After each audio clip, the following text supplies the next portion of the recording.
الحمد لله رب العالمين، وأصلي وأسلم على نبينا محمد وعلى أهله وصحبه أجمعين، أما بعد. تفسير السعد بن عبد الرحمن بن نصر السادس، سورة الطلاق. بسم الله الرحمن الرحيم. يا أيها النبي إذا طلقتم النساء فطلقوهن لعدتهن وأسودتها واتقوا الله ربكم لا تخرجوهن من بيوتهن ولا يخرجن إلا يأتين بفاحشة مبينات وتلك حدود الله ومن يتعد حدود الله فقد ظلم نفسه لا يدري إلا الله يحدث بعد ذلك أمرا. O prophets and believers, when any of you want to divorce women, then divorce them at a time when their prescribed waiting period can properly start, and keep an accurate account of the waiting period, and fear Allah your Lord. Do not turn them divorced women out of their houses during the waiting period, nor should they themselves leave, unless they are guilty of manifestly immoral conduct. Such are the limits ordained by Allah. Whoever transgresses the limits ordained by Allah has wronged himself. You do not know, perhaps Allah will bring about some new development leading to reconciliation. فإذا بلغن أجلهن فامسكوهن بمعروف وفارقوهن بمعروف وشهد وعدل منكم وأقيموا الشهادة لله ذلك يدعو به من كان يؤمن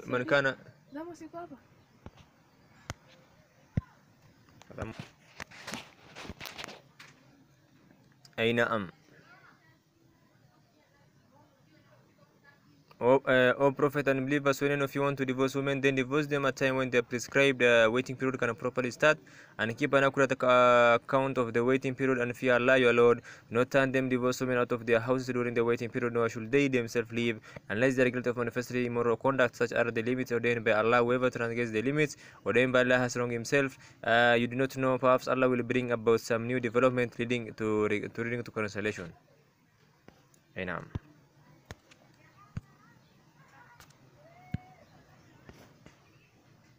فإذا بلغن أجلهن فامسكوهن بمعروف وفارقوهن بمعروف وشهدوا بعدل منكم وأقيموا الشهادة لله ذلكم يؤد به من كان بالله واليوم الآخر ومن يتق الله يجعل له مخرجا. When they have approached the end of their waiting periods, either remain them on equitable terms or part with them on equitable terms. Call to witness two just men from among you and give honest testimony for the sake of Allah. This is an exhortation for those who believe in Allah and the last day. Where fears Allah, He will grant him a way out from difficulty. ويرزقه من حيث لا يحتسب ومن يتوكل فهو حسبه إن الله بالغ الأمر قد جعل لكل شيء قدرا. And will provide for him from where he does not expect. Whoever puts his trust in Allah, He will suffice him. Allah will surely attain His purpose. Allah has set measure and appointed time for all things. Here Allah subhanahu wa ta'ala says, addressing His Prophet ﷺ and the believers, O Prophet and believers, when any of you want to divorce women, then do it in the prescribed manner, and do not hasten to issue a divorce as soon as a reason for doing so occurs, without paying attention to the guidance set out by Allah. Rather divorce them at a time when their prescribed waiting period can properly start. That is at the right time for their iddah, or prescribed waiting period to begin. What this means that the husband should divorce his wife when she is in a state or purity that is not menstruating, during a period of purity in which he has not had intercourse with her. This is kind of divorce following which the waiting period will be clear. That is in contrast to a case in which the husband divorces her when she is menstruating, because the menstrual cycle in which he divorced her will not count, and the waiting period will be longer as a result of that. Similarly, if he divorces her during a period of purity in which he has had intercourse with her, he cannot be sure that she is not pregnant, because the pregnancy will not show at that time, and the result of the type of waiting period to be observed will not be clear. Allah subhanahu wa ta'ala has instructed us to keep an accurate account of the waiting period, either by counting menstrual cycles if the woman menstruates, or by counting months if she does not menstruate and is not pregnant. Now, keeping an accurate account of it is a fulfillment of the command of Allah, and it also fulfills the right of the husband who was issued the divorce, and the right of any future husband, as well as the woman's right to maintenance and so on. If she counts her iddah, she will have a clear idea of her situation, and her rights and duties will be known. This command to keep an accurate count of the waiting period is addressed to both the husband and the wife, if she is unaccountable. Otherwise, it is addressed to her guardian, and fear Allah your Lord. That is, fear Him in all your affairs. And with regard to the rights of divorced wives, do not turn them divorced women out of their house during the waiting period. Rather, let them stay in their house when they are leaving at the time when their husbands divorce them.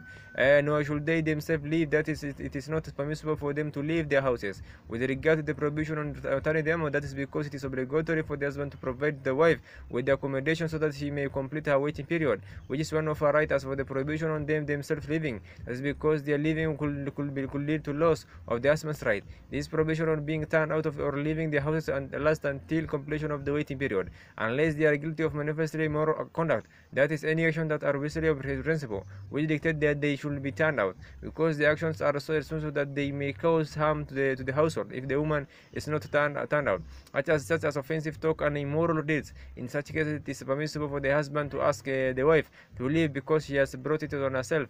Providing her with accommodation during the waiting period is a kind of consideration and kindness to her, and if she loses that because of her immoral conduct, then she is the one who has brought her harm on herself. This is applicable in the case of revoco first or second divorce. However, in the case of an irrevocable divorce, she is not entitled to accommodation because accommodation is connected to the maintenance, and maintenance is only a right in the case of a revocable divorce and not an irrevocable divorce. Such are the limits ordained by Allah. That is the limit that He has set out and prescribed for His slave, and has commanded them to adhere to them and to abide by them.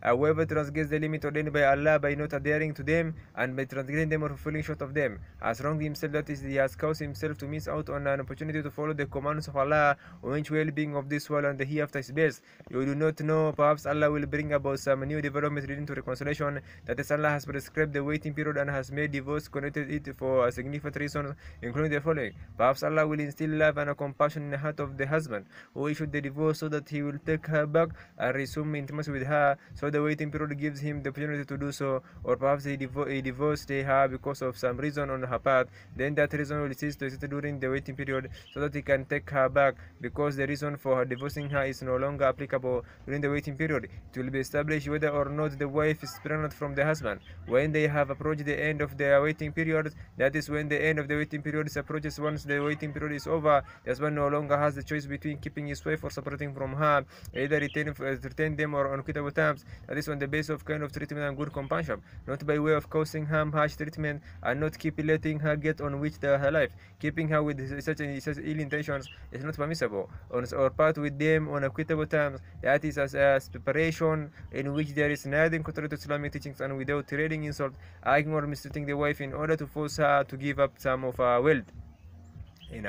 Call to witness the divorce or taking back of the wife two just men from among you, that is, two Muslim men of good character, because this calling to witness closes the door to dispute and prevent either of them concerning that which should be disclosed.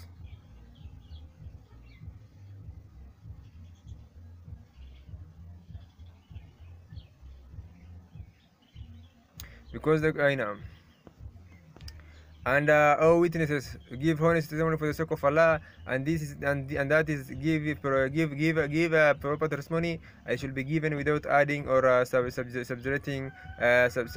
anything. And by giving it seek any pleasure of Allah alone. Do not pay attention when they giving testimony to any relative because of your ties with him, or any friend because of your love for him. This is what we have mentioned to you of rulings and limits, as is an exception for those who believe in Allah and the last day. For whoever believes in Allah and the last day, that should lead him to pay heed to the exception of Allah and give precedence to the hereafter by doing righteous deeds as much as he can. That is in contrast to the one whose heart is devoid of faith, for will not care about whether he commits of evil deeds or about paying heed to the exceptions of Allah, because there is nothing to motivate him to do so. Because divorce may lead to anxiety and distress and grief, Allah subhanahu wa ta'ala either enjoins people to fear him and tells us that whoever fears him with regard to divorce and other matters, Allah will grant him relief and a way out from difficulty. If a person wanted to divorce his wife and does it in a proper manner by issuing a single divorce when she is not menstruating and not during a period of purity in which he had intercourse with her, Allah will not put him through difficulty. Rather, Allah will grant him a way out from difficulty and gives him a room to resume the marriage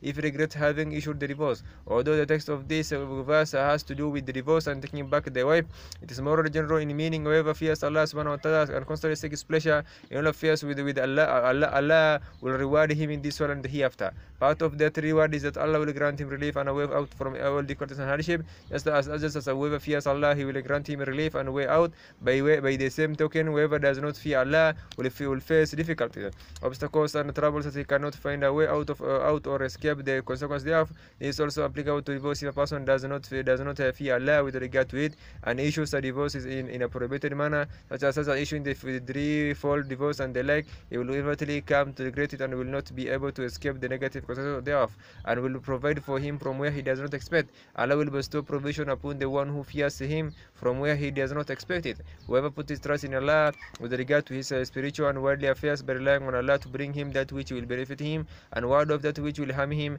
and trusting him to make that easy for him, he will suffice him. That is with regard to the matter concerning which he put his trust in him. When the matter is in the care of the self-sufficient, the most strong, the Almighty, the most merciful, is closer to the individual than anything else. But the divine wisdom may indicate that it be delayed and the project time. Hence Allah subhanahu wa ta'ala says, Allah will surely sustain his purpose. That is will and decree will inevitably be done. But Allah has set a measure and appointed time for all things. That is, he has set a time and a measure, and matters will not go beyond that or fall short of it. أينام والله يئسن من المهيد من نسائكم إن ارتبتم فعدتهن 3 أشهر أولا لم يهدن ولاة أحمال أجلهن دنا منهن ومن يتق الله أجله من أمره يسرا. أينام.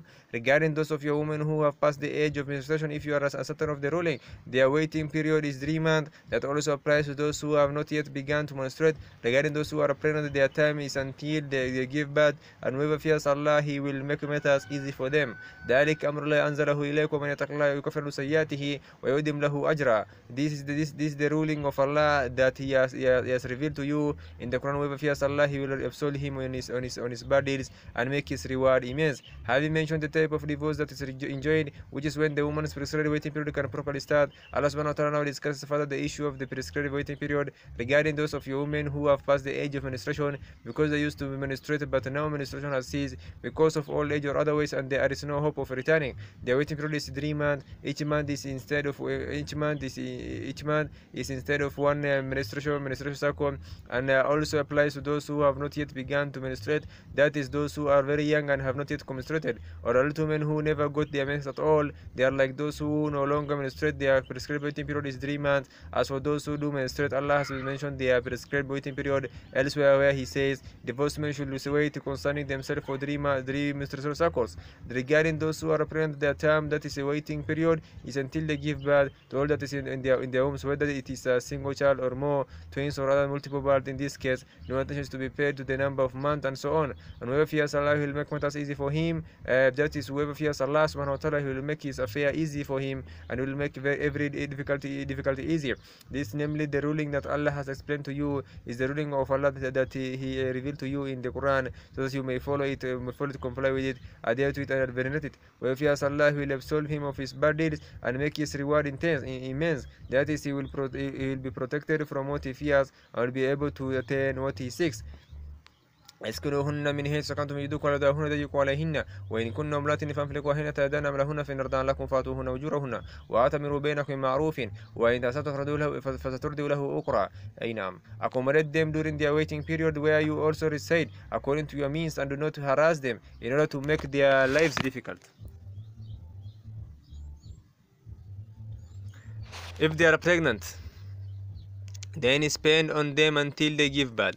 And if they pursue your offspring for you, then give them their recompense and settle the equation of recompense between yourself on an equitable basis. But if it is too difficult for you to reach an agreement concerning that, another woman may breastfeed the child in return for recompense. لينفق ذو سعة من سعته ومن قدر رزقه فليؤتي ما آتاه ولا يكلف نفسا إلا ما آتاها سيجعل له بعد عسر يسرا. أي نعم. Let the wealthy man spend according to his means, and let the man whose resources are limited spend according to what Allah has given him. Allah does not place on any soul a burden beyond what He has given it. Allah will bring about the after hardship ease. أي نعم.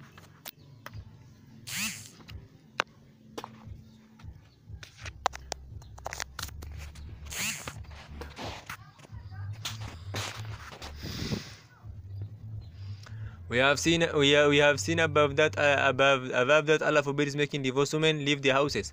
Here He instructs husbands to accommodate them and describe the type of accommodation that should be provided, which is that which is common among people like them, according to how well off or otherwise the husband is. And do not harass them in order to make their lives difficult. That is, do not harass them in word or deed during the time when they live in the accommodation provided, so that they get fed up and leave those houses before the waiting period is over, so that you will be the ones who made them leave. The point is that Allah has forbidden men to make them leave, and He has forbidden the women themselves to leave. He has instructed the men to provide accommodation for them in such a way that He does not cause them any harm or hardship, and that is to be based on what is the issue for any particular people.